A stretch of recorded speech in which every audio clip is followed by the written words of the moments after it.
Salut à tous, c'est Benoît des Experts FLE. Dans cette vidéo, je continue à vous présenter les différents types de ressources disponibles sur le site. Et là, je vais vous parler des sketchnotes pour argumenter. C'est parti. Alors, les sketchnotes pour argumenter, c'est une gamme de ressources qui est pensée notamment autour du DELF B1 pour travailler sur l'argumentation. Il y a 9 thématiques qui ont été proposées, la ville, les médias, les relations, la consommation, etc., etc. Donc, quand vous téléchargez un sketchnote, il y a 4 fichiers.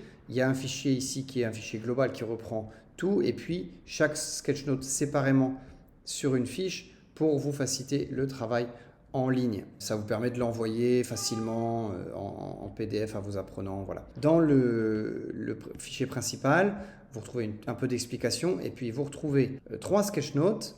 Donc, c'est des pages de notes visuelles qui répondent toujours à une question. Et puis, il y a des éléments qui vont plutôt dans un sens, d'autres éléments qui vont plutôt dans l'autre. Ça essaie de présenter différentes facettes d'un sujet. Ces sketchnotes essayent de ne pas avoir d'avis, d'opinion, pour laisser la place à vos apprenants, mais d'apporter des éléments pour la discussion, des arguments, des exemples, des choses sur lesquelles on peut discuter. Et puis, ils sont suivis d'exercices de structure et de vocabulaire pour retravailler ce qui est dans les sketchnotes, dans cette thématique.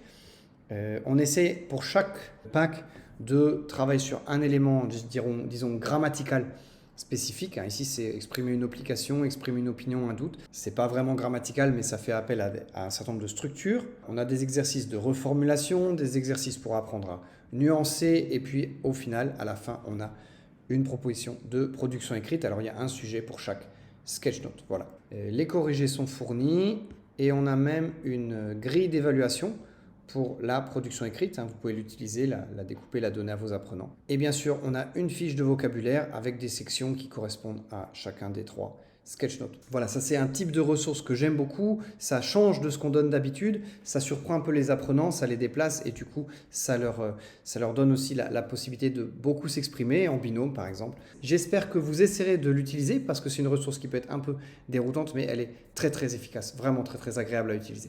Voilà, à bientôt pour d'autres présentations de gamme. Salut!